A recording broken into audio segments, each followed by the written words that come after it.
Hello everyone, and welcome to another episode of the Global and National Security Institute's Author Series, coming to you from the University of South Florida in Tampa. I'm Jim Cardoso, Senior Director for the Global and National Security Institute. I'm joined today by Patrick Hamilton. Patrick is the head of the Regional Delegation for the United States and Canada for the International Committee of the Red Cross. Previously, Patrick was head of support relationships in Armed Conflict Initiative at ICRC headquarters in Geneva, Switzerland. Since joining ICRC in 2001, Patrick has served across the globe in areas such as Somalia, East Africa, Chad, Sri Lanka, and Afghanistan. Patrick, thanks for joining us today. Thanks so much, Jim. Really pleased to be with you. Thanks for the opportunity. Yeah, appreciate it. Look forward to it. So you were a panelist and a speaker at our first ever Global National Security Institute Policy Dialogues with the theme Hunger is a Weapon.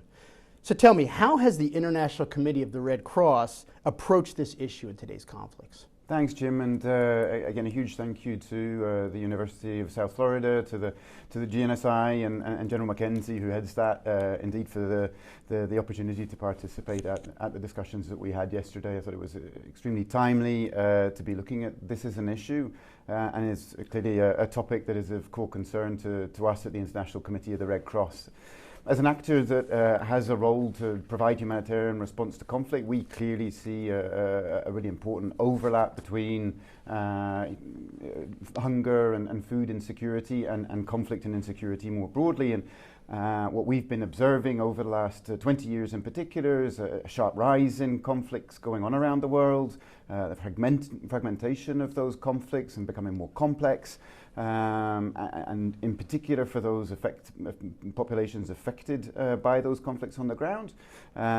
Challenges to try to ensure that the laws of armed conflict, the laws of war, Geneva Conventions are upheld and respected, and all of that impacting clearly on people's food security and hunger levels. And that then being overlapped by several other big challenges that have been emerging over the last years, climate change being one that is disproportionately affecting those that have been exposed to those conflicts in Africa and in the Middle East. We just put out a report indeed on the effects of climate change and conflict in Syria, Iraq and Yemen.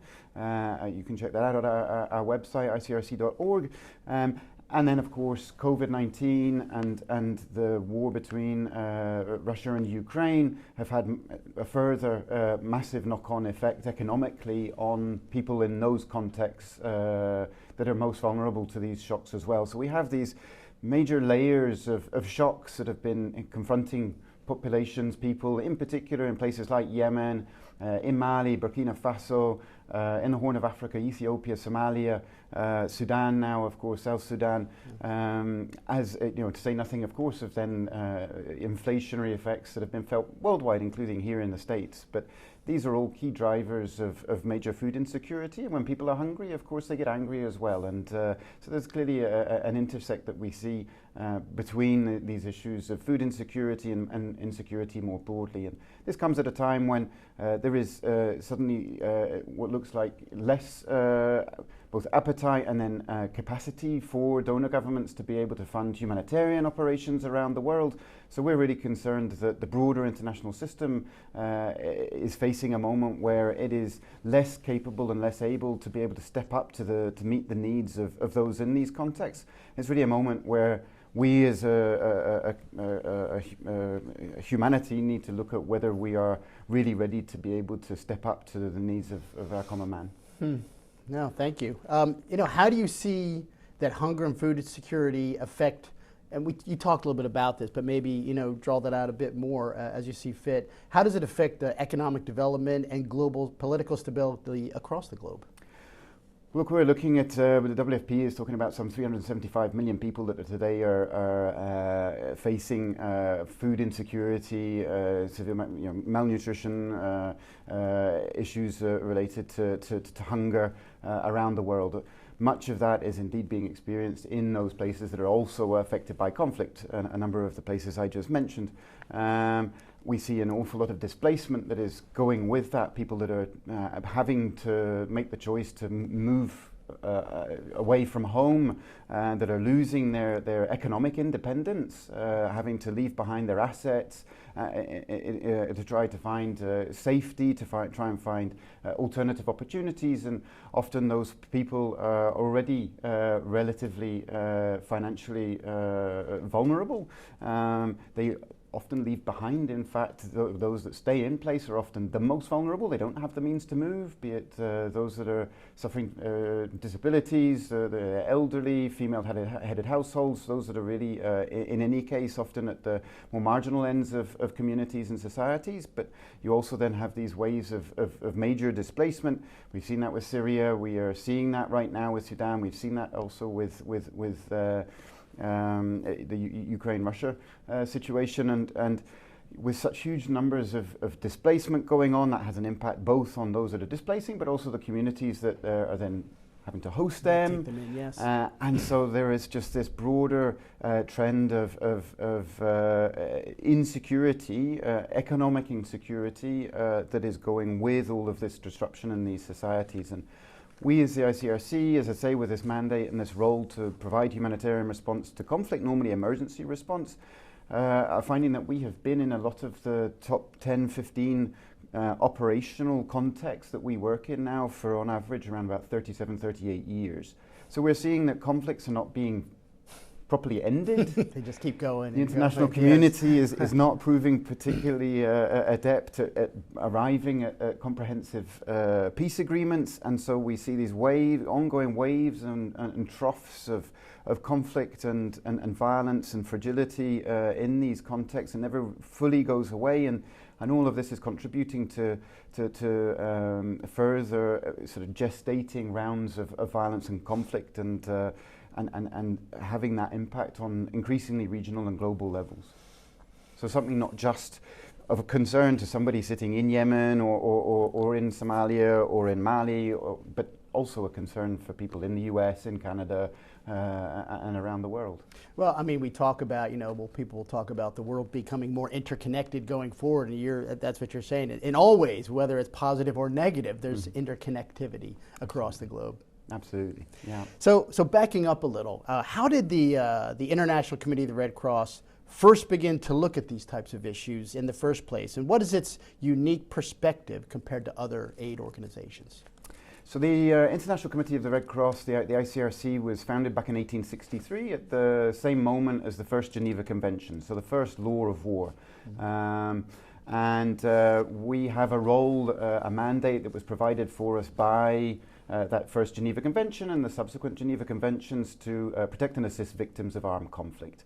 And we do so first and foremost in line with how those victims of conflict are defined in the Geneva Conventions, so the wounded and sick, prisoners and detainees, those affected out in the sea, in conflicts on the sea, and then civilians affected by conflict as well. So we really have looked over the last 160 years to evolve the way that we try to find responses, meet responses to people affected by conflict, and have sought to not only evolve the responses that we carry out, but also to work with the international community and the states who own this law, to try and evolve the body of law that frames behavior in conflict with the times, as we see, we and they see shifts in warfare, and in particular new technological developments as well.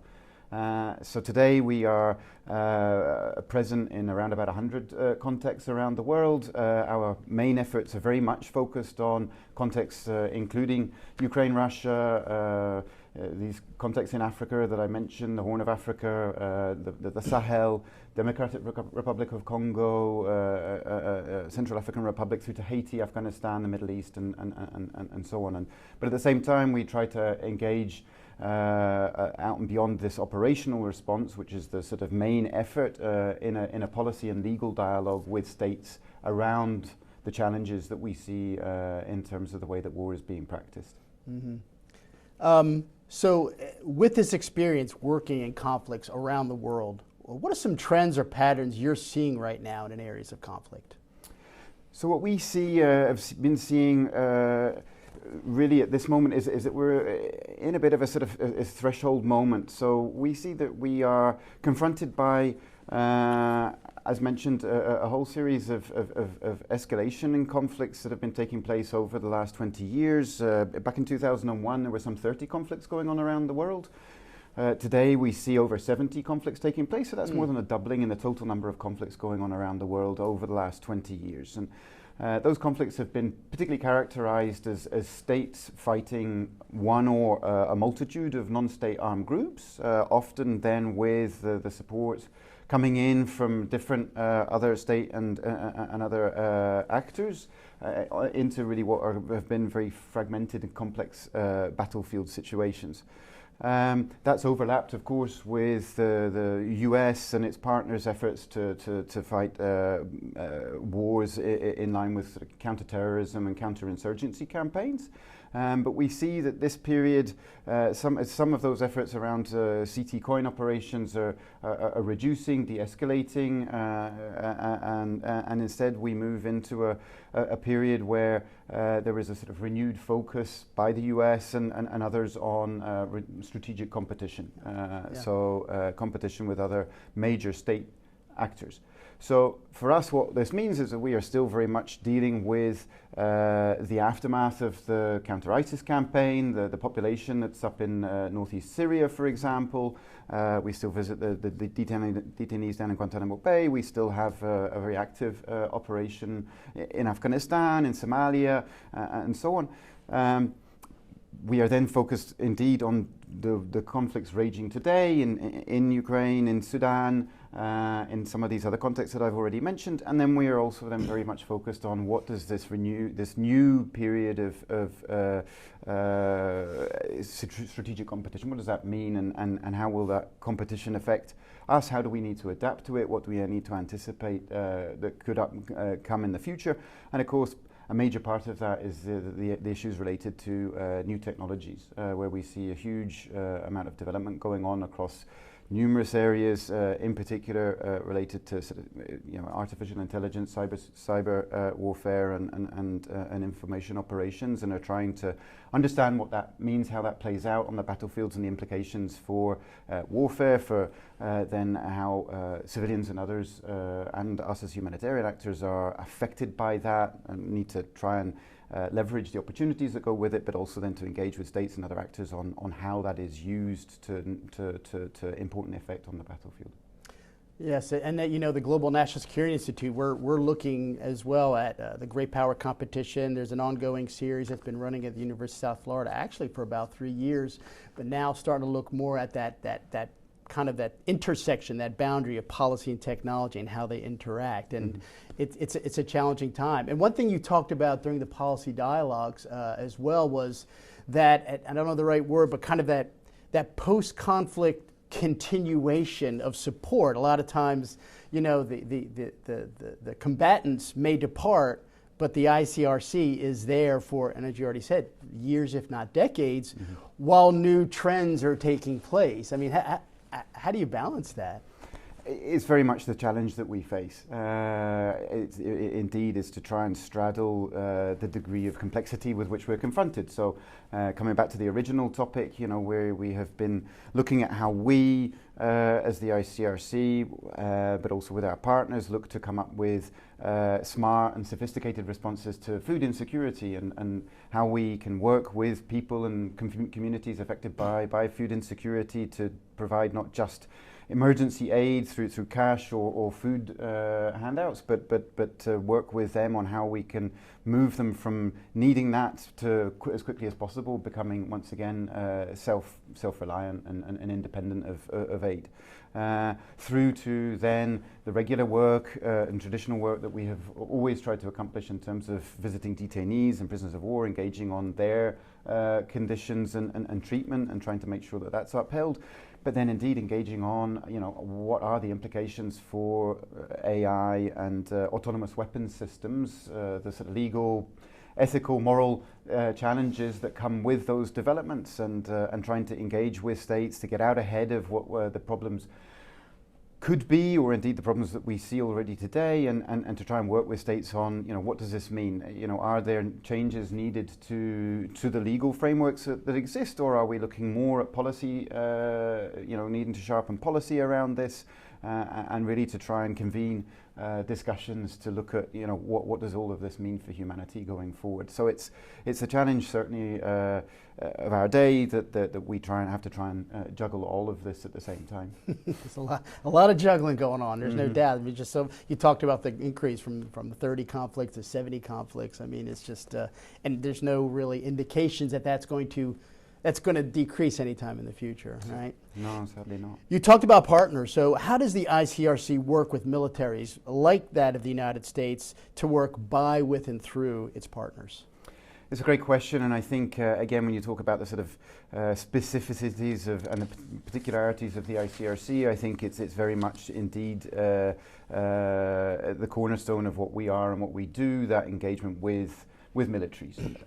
So, I mean, the Geneva Conventions themselves were very much written by, were the brainchild of many of the military actors that fought the Second World War and some of these other wars that led to evolutions of the conflict. So it's not law that has been made up by the ICRC. This is law that's very much informed by military practitioners through the experiences that they themselves have been confronted by. And I think that what we really try to do as the ICRC, as a neutral, impartial, independent actor, a humanitarian actor, is to really seek to engage with state militaries and any other parties to the conflicts that we are involved in, to seek access to the people that are affected, that sit in areas of territory that they control or are active in. So we need to work with them to be able to operate securely in the areas that they are fighting over or controlling, to have a conversation around how we best then assist people in those areas, but then most importantly how we can ensure that people are protected on the battlefield. And by protection I mean that first and foremost those that are doing the fighting understand what their obligations are with regards to the laws of war, and then how that might then in practice be operationalized. And then when we and the population see that there are particular problems, and in particular repeat problems related to the way that wars are being fought, that we then raise that to the military command chain to try and get them to act, to make the changes that are needed to avoid that violatory behavior continues. So, and we do that in a confidential, discreet, bilateral way, because we believe that that's the way that has the best opportunity of impact for us over the, not least the longer term. That it's a trusted dialogue that we really try to establish, that enables then that ongoing access, that ongoing dialogue, and achieves, or seeks to achieve that change through relationship management over time. I imagine that must lead to some interesting dialogues, because as you're presenting, your case, these facts, things that are going on the ground, probably different nation states, different combatants, different military commanders, they probably, like you said, the international law belongs to the states, but at the same time, and you spoke about this, it doesn't mean everybody's always, it's like any law, it doesn't mean that people are following it, which means you have, having probably sometimes difficult conversations about that. That's right. No, absolutely. And, on the one hand, there is this sort of lowest common denominator in a way, which is the law that all states have indeed signed up to. But then there is also, of course, the very contextual reality. One has to be able to adapt the way that we look to engage to any given context, to any given actor, to cultural norms in the places that we work, and indeed to look at establishing interpersonal relationships. Very much part of the sort of broader art of diplomacy and humanitarian diplomacy, and to really try and achieve individual interpersonal relationships of trust. That's absolutely a cornerstone of what we do. So indeed, on the one hand, there is a one-size-fits-all approach, because that's the law. And on the other hand, of course, you can't, you have to adapt to each and every case. And indeed, a number of the conversations that we have, and when we are in many ways at our most needed and most effective, is having those more difficult conversations around really sometimes very serious humanitarian concerns. And I think that that's where our greatest added value is.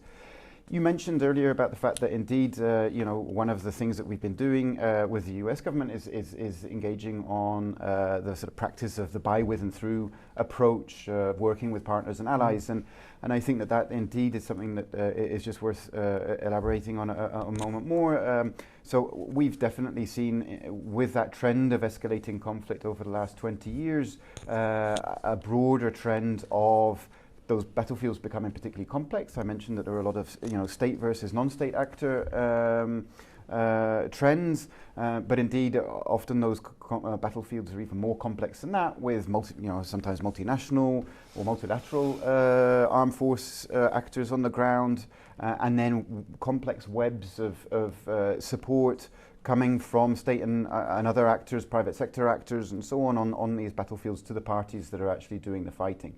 So it's become very, in a number of cases, really complex. And of course, for us, we see that has raised challenges for how do you continue to ensure that people actually are protected on the battlefield? How are these, the obligations, the norms of the Geneva Conventions, how do they get applied through those complex webs of relationships on the battlefield? And the risk, of course, is that you get what we would call a diffusion of responsibilities. So, both actors sort of assuming that somehow the other bears the responsibility and it's their problem kind of thing. And the sort of opacity that goes with those sorts of battlefields becoming more and more of a risk and a problem. And so we've sought to work on engaging with states and indeed some non-state armed groups as well on look at how can we practically look at developing a body of practice that helps to identify where the opportunities lie in terms of leveraging those relationships actually to try and improve the protection of people on the battlefield through the additional capacity, expertise that one actor may bring over another to the battlefield, and how can those relationships actually be a force for good on the battlefield. So we indeed launched this project looking at what we call support relationships in armed conflict, that indeed looks at the sort of broader notion of working with partners and allies by, with and through to see how indeed battlefield partners can work together to better protect people on the battlefield. Yeah, and you talked about, so kind of switching gears a bit, you talked about the complexity of the battlefield, and you've already touched on artificial intelligence. That's one of those things that's adding artificial intelligence, autonomy, adding some unique challenges to that complexity of the battlefield. How does the ICRC look at how new technology is being deployed in military space and in conflict?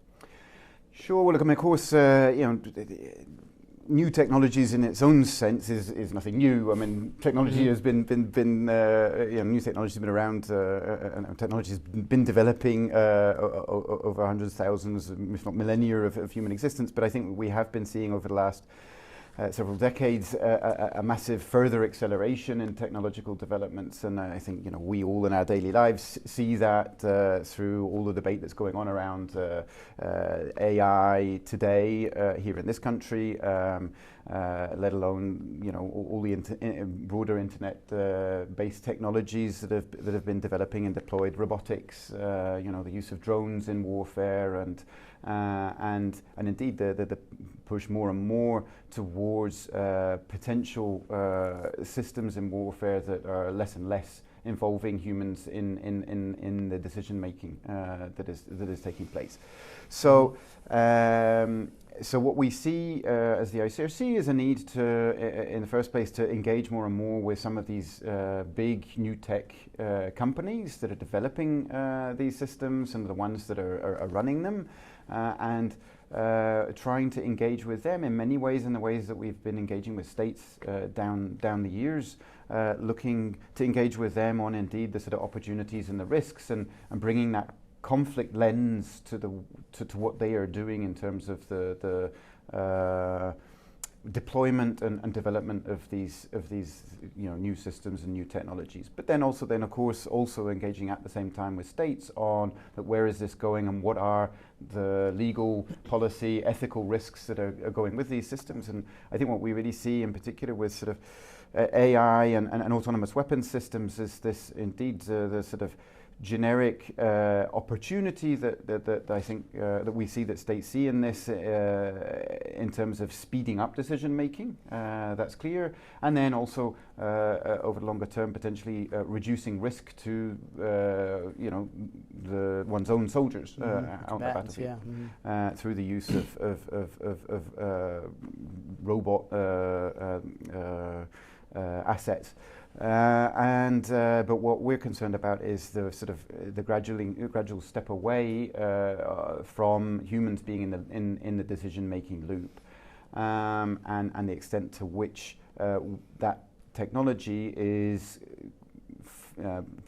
sufficiently predictable to be able to avoid that there are serious implications for civilians and others out on the battlefield, and indeed as decision-making loops speed up, how to avoid that situations escalate too rapidly to be able to really keep on top of them, and that there is the risk of sort of serious mistakes that end up creating much larger humanitarian consequences. So I mean, I think we see the potential advantages that are talked about, and at the same time, I mean, I think we are concerned about the possibility that humans fall completely out of that decision-making loop, and that as a commander, do you really want to be launching assets out there over which you can't be certain about the true degree of predictability of how they are going to behave once they're gone, and once they're gone, the ability to actually be able to recall them. Mm-hmm. So we're trying to get out ahead of this. We're obviously trying to work indeed with the companies, with the states, and trying to work with them on indeed the sort of opportunities and risks that come with all of this.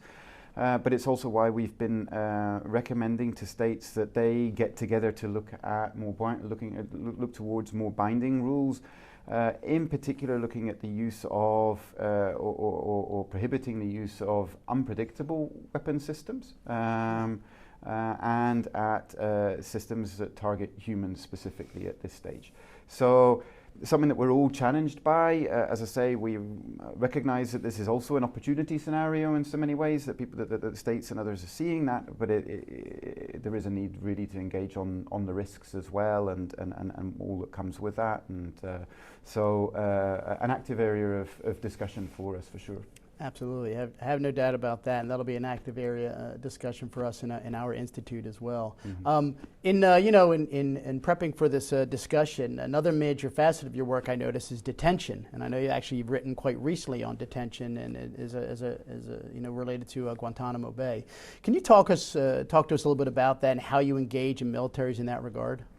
Sure. So our work in detention very much stems, first and foremost from the Third Geneva Convention, which is based around the protections of prisoners of war, and so it's really a very much a kind of core activity of the ICRCs, of the International Committee of the Red Crosses, and we, on an average basis today, visit around about 1 million detainees in different contexts around the world. So it's really something that is very much fundamental to what we do. It's really one of those core activities that we engage in, and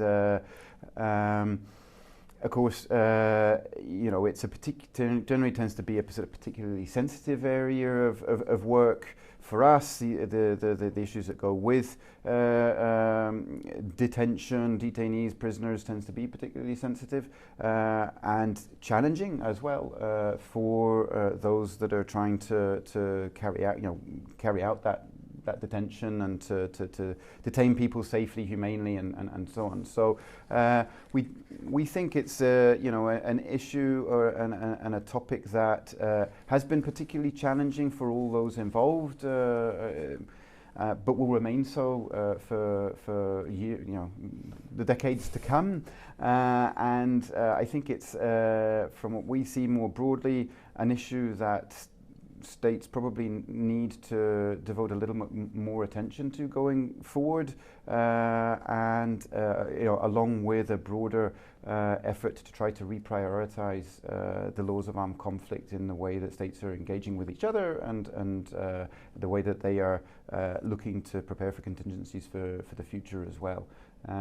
It's just because it's a difficult issue, and because it's a difficult issue, we think all the more reason to try and figure out doing it as well as possible. Yeah, I mean, because it's a difficult, I mean, you can't shy away from it. But I mean, as we've just in my time getting to know you a bit over the last few days, and just in this interview, I've noticed that I've seen that the International Committee of the Red Cross does not shy. I mean, you wade right into those difficult issues, and just looking at your biography as well, you spent plenty of time downrange at some places that some may not consider garden spots of the globe, but that's where the work is. That's right. I think where we are of our greatest added value is indeed in those most difficult moments in the places that are most contested and conflicted.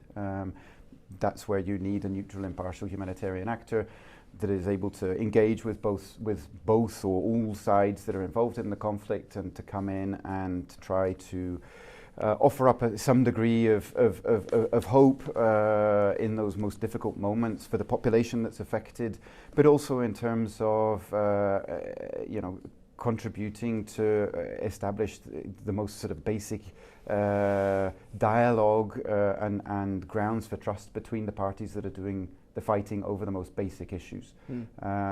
And really in ways which should, in their own ways, provide the basis for dialogue to evolve over time into something more trustful that would allow for that conflicts to de-escalate, and perhaps even in due course to find some degree of peace, hopefully, as well.